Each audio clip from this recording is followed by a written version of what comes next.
The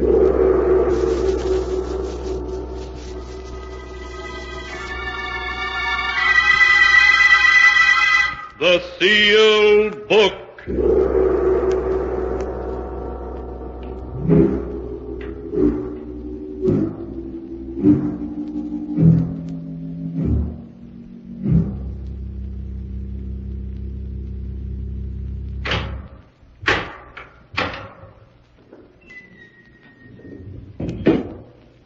Once again, the keeper of the book has opened the ponderous door to the secret vault, wherein is kept the great sealed book, which records all the secrets and mysteries of mankind through the ages. Here are tales of every kind, tales of murder, of madness, of dark deeds, strange and terrible beyond all belief. Keeper of the book, I would know what tale we tell this time. Open the great book and let us read. Slowly, the great book opens. One by one, the keeper of the book turns the pages and stops. The strange story of a woman who was born with the soul of a cat. A tale titled Queen of the Cats.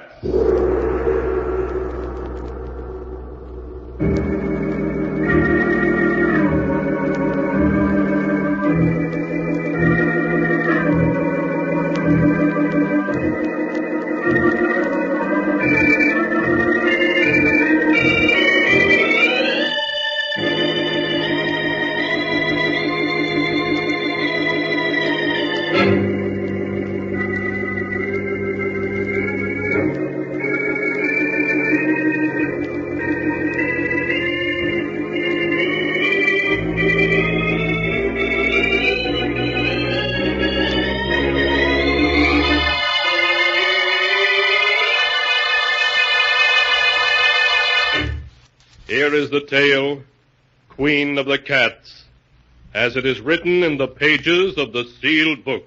It is early evening, and in a large, old-fashioned living room filled with gloomy shadows, young Chris Arnold, his face haggard, sits glowering at his fiancée, Jane Elliott, and the serious-faced doctor, whom she has brought to see him. Chris's hand trembles as he tries to light a cigarette while he speaks.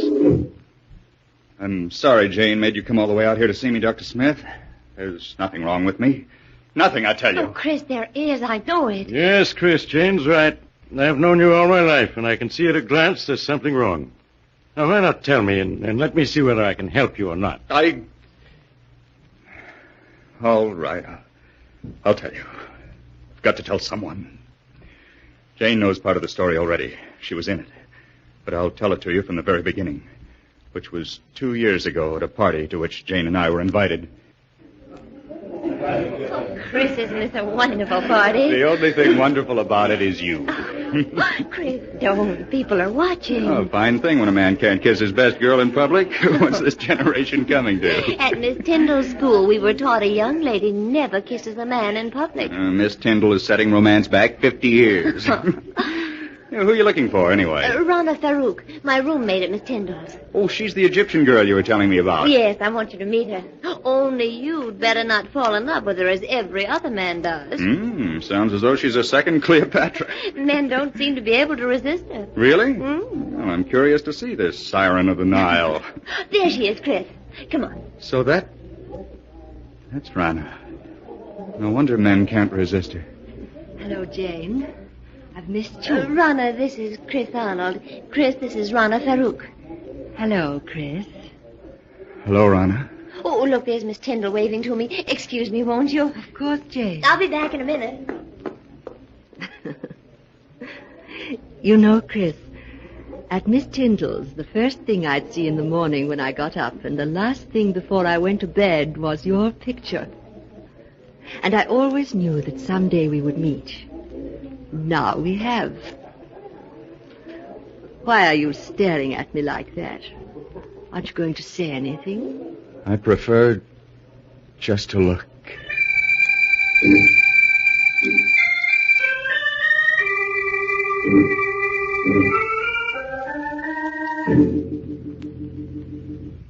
Even now, Doctor, 2 years after our first meeting, I find it difficult to describe how beautiful Rana was. I was her slave from the moment I saw her. A month after we'd met, we were married. I see. Please go on, Chris. After Rana and I were married, we took an apartment in town. In the months that followed, I began to see Rana not as the image I'd been infatuated with, but as she really was. Vain, selfish, and possessive. It was a possessiveness verging on madness. She couldn't bear to have me out of her sight. And when I was, upon my return, there'd be questions, countless questions. I began to dread seeing her. And then there were the cats. The cats? Yes. The apartment was always full of cats. She'd sit for hours stroking them, whispering to them, till I felt I'd go mad. And that was when I got the strange idea that Rana wasn't really human at all, but a great cat herself, wearing human form. She and the cat seemed to talk together as if they understood each other perfectly. Life became a nightmare for me. A nightmare full of cats and Rana asking questions, endless questions. One day I realized I couldn't go on living with her any longer, that our marriage had been a mistake. I decided to tell her about it that very evening, without waiting any longer. May I come in, Rana? Of course, dear. Rana, there's something important I want to talk to you about. Please, Chris, there's so little time just now. We can talk after the party. But, Rana, this is important. I think that... Darling, whatever you have to say can wait. Now, please hurry. But, Please. Well, all right. We'll discuss what I have to say later. Chris, when I called you at the office this afternoon, why didn't you tell me that you'd had lunch with Mary Walker? How did you know I had lunch with her? Oh, a friend told me. A friend? Who was it? What is it, my beauty? What are you trying to tell me? Rana, put that cat down and answer me. Who was the friend that told you I had lunch with Mary Walker? Someone you've never met, darling. How is it you always know what I've been doing? Whom I've been seeing? It's as though you had people spying on me. Chris, what a thing to say. Now, please hurry or we'll be late. There's something strange about the way you always know what I've been doing. Sometimes I suspect... Chris, look out! You stepped on Sabina's tail. Well, if there weren't so many cats underfoot, I wouldn't have stepped on it. Why must you keep 5 cats around? Because I love cats. They're beautiful, sacred. Thousands of years ago, my ancestors worshipped cats. And the great cat goddess Sakonet. On the River Nile, close by the ancient city of Hamadi, where I was born, are the graves of 100,000 sacred cats who have been mummified and buried with reverence. Rana, I can't go on like this anymore. Why, darling, what do you mean? Our marriage was a mistake. I want a divorce. Chris, you can't be serious. But I am. No, Chris. I love you and I won't give you up. You're mine, darling. You always will be. Nothing shall ever separate us.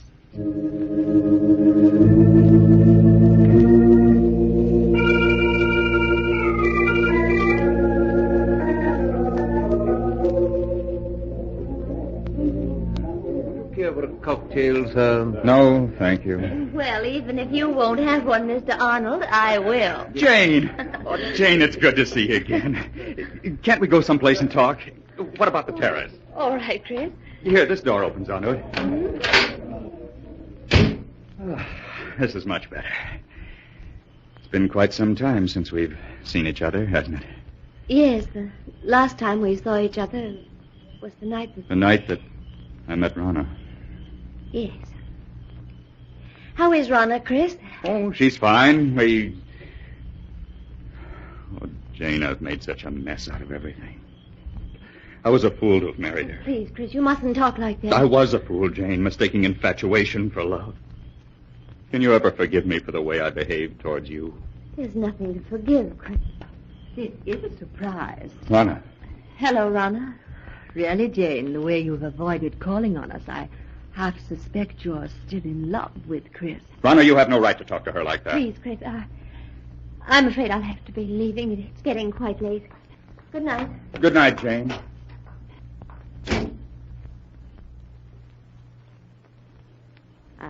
hope I didn't interrupt anything by coming out here so unexpectedly, Chris. Yes, Rana, you did. I was about to tell Jane that I love her and that I always will. Rana, you've got to give me a divorce. I'll never give you a divorce. Never, do you hear? You're mine and you always will be. If I can't have you, no one else will.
And now my story continues, as it is written here in the pages of the sealed book.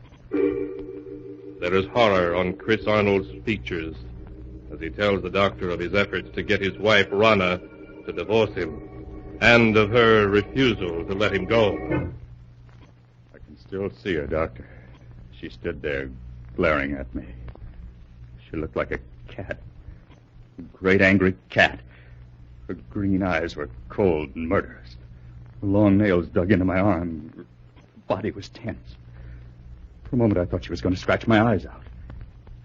And she turned and stalked away. What happened after that night, Chris? I ceased speaking to Rana. We lived in the same apartment, but that was all.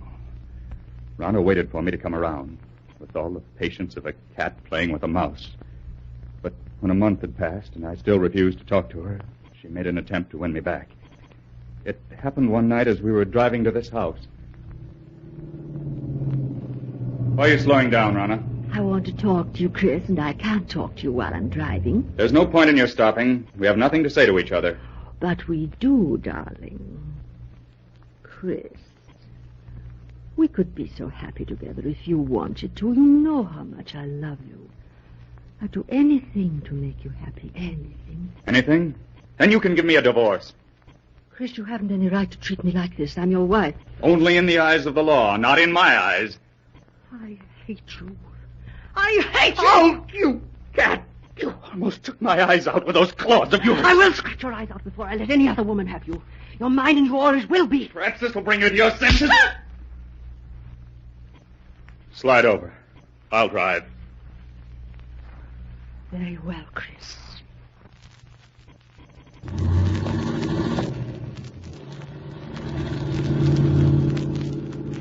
You think you've beaten me, Chris. But you haven't. In the end, you'll come crawling to me. It may take a year, 2 years, 5 years. But I can wait. You have everything planned perfectly, Rana, don't you? But I have one way of escape from you that you never thought of. Really? And what way is that? I can escape through death. Death? Yes, Rana. If I should fail to take the curve 100 yards ahead, we'd plunge off the side of this mountain. Chris, you wouldn't. Why not, Rana? You've showed me there's nothing to live for. This at least is a clean way out. No, Chris! Chris, don't! No! No!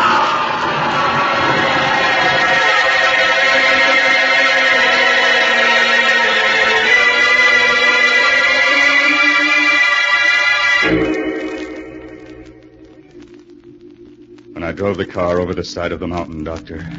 I thought Rana and I were going to our deaths, but fate decreed otherwise. When I recovered consciousness 48 hours later in a hospital, I learned it was only Rana who had died. I only had a few bones broken and was out of the hospital in a month. It was just a week later that I ran into Jane. Oh, Jane! Chris. Oh, Chris, it's you. Janie, you always seem to pop up just when I need you most. These past weeks must have been so difficult for you. Oh, I don't want to look back at the past, Jane, but only to the future. The future I once hoped we'd share, and still do.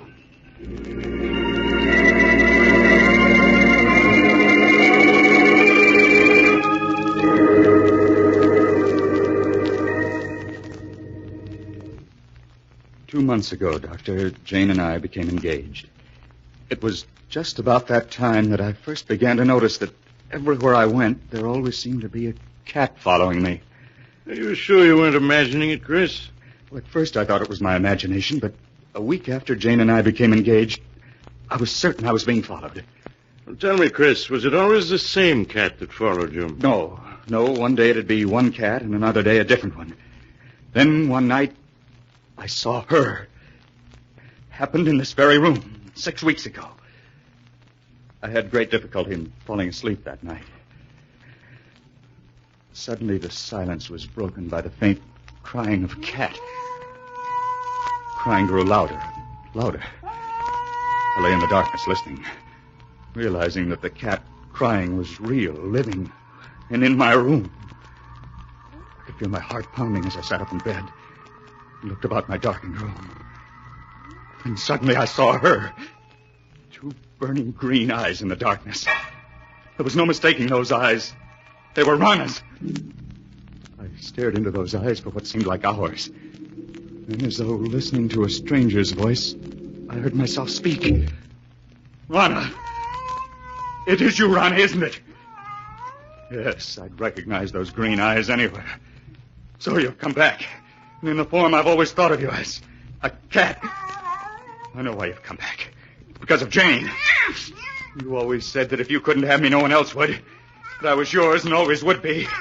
Well, you're wrong, do you hear? Jane and I are going to be married. You came between us once, but you aren't going to this time. I will marry her, and there's nothing you can do to stop me.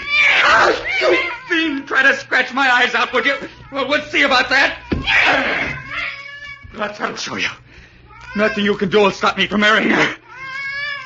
I know that the cats that were following me and spying on me were doing so under your orders. You're the queen of the cats.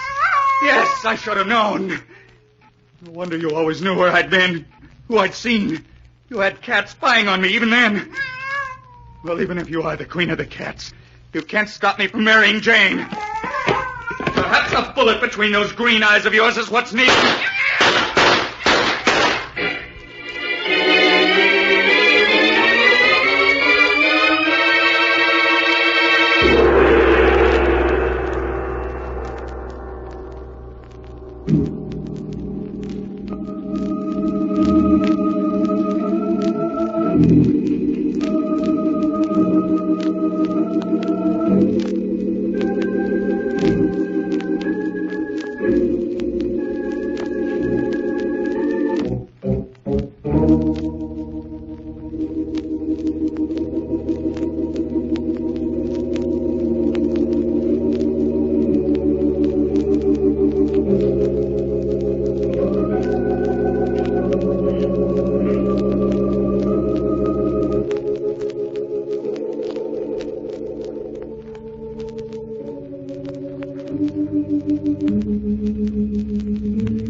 And now to continue the story as it is written in the sealed book.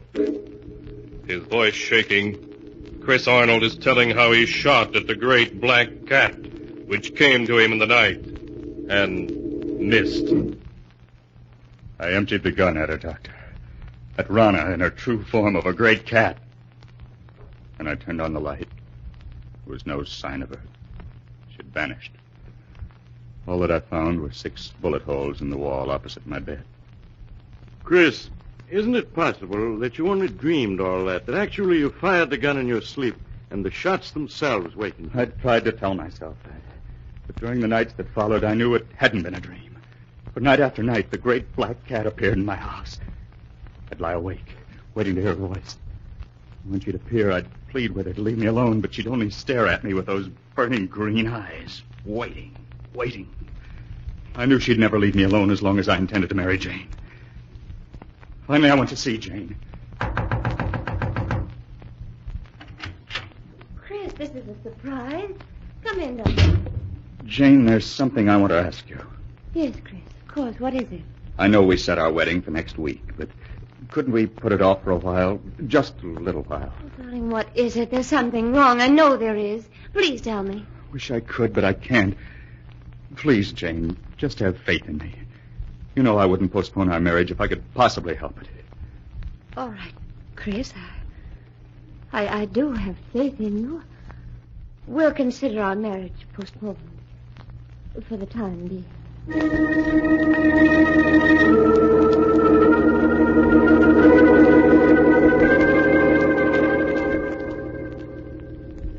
The night I put off my marriage to Jane, Doctor, was the first night that Rana didn't appear. And the first night in a week that I was able to sleep. You think, Chris, that she didn't appear again because you had postponed your marriage to Jane? I know it. Weeks went by. Weeks in which I was able to sleep soundly without being awakened by her. I came to think that perhaps it had all been part of a horrible nightmare and that I was over it at last. A week ago, I asked Jane to set the date for our wedding. She did so, and that same day we took out a marriage license. But that night, Rana appeared again, her eyes shining in the dark, cold and murderous. And I've seen her every night since. I tell myself that I mustn't be afraid, but I keep hearing her voice over and over. If I can't have you, no one else will. You're mine, and you always will be. Chris, darling, I wish I'd known all this before. You feel, Chris, that somehow she'll prevent you from marrying Jane? I know I sound mad, but I do. I have a feeling something horrible will happen if I attempt to marry her. Do you still have the marriage license?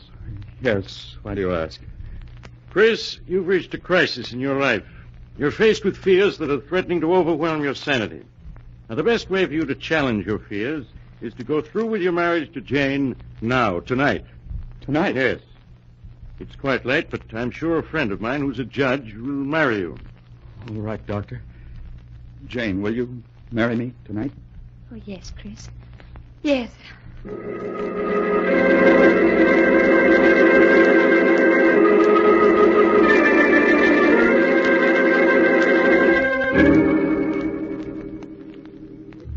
Sorry to get you up in the middle of the night, Judge, but for reasons I can't explain, it's important that these two be married tonight. That's quite all right, Doc.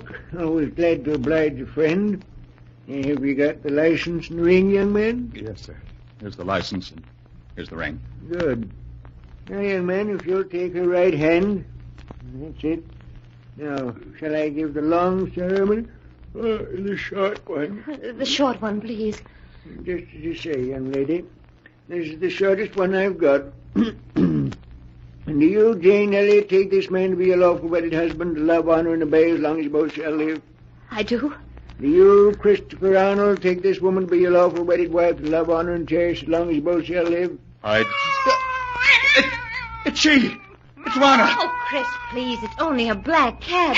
You mustn't pay any attention to it. Of course not. Now It's Rana, I tell you. Look at her eyes. I told you she'd try to prevent my marrying Jane. Well, I'll get rid of her for once and for all. Chris, what are you doing with that gun? Put it down. Oh, she got away. Well, wherever she's gone, I'll find her and kill her. Chris, come back.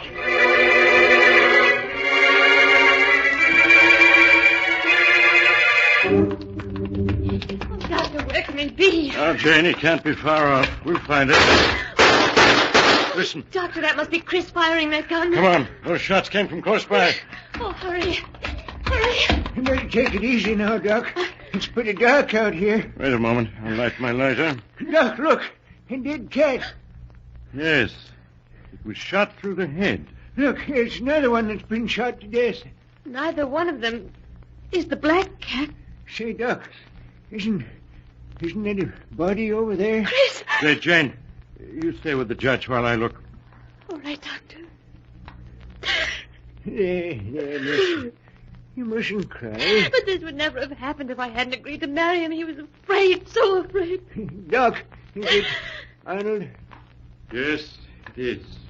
He's dead, isn't he? I can see it in your face. Yes, Jane, he's dead. But, Doc, how could such a thing have happened to him in such a short time? He's been clawed to bits, as if by the claws of hundreds of cats. Oh. And most horrible of all, his eyes have been scratched out.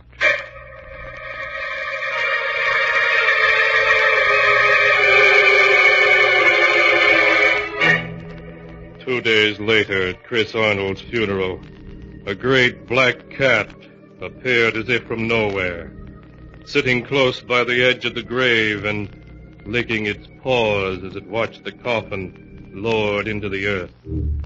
When they tried to catch it, it leaped away and seemed to vanish and was never seen again.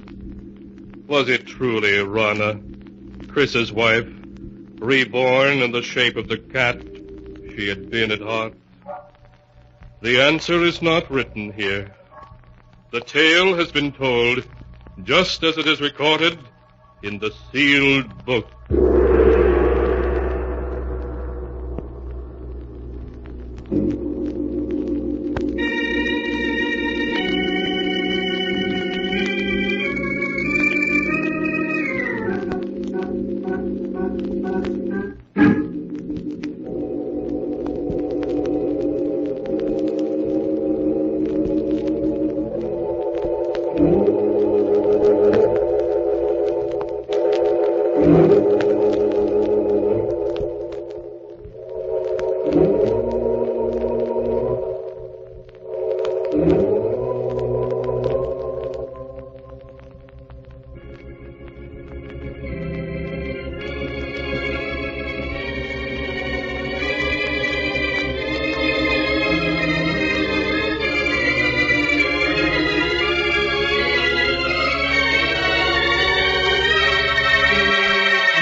And now, keeper of the book, before you close the great volume, show us the tale we tell next time. This one, yes, an amazing tale. It's the story of a brother and sister who found themselves left out of their aunt's will, and who remedied that unfortunate situation by a clever scheme. A scheme which proved to be just a little too clever. It's a tale titled Death Rings Down the Curtain.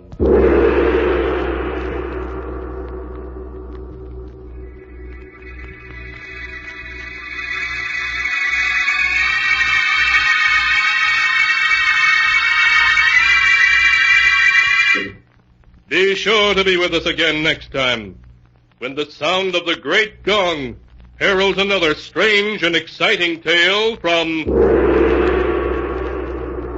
The Sealed Book. The Sealed Book, written by Bob Arthur and David Cogan, is produced and directed by Jock McGregor.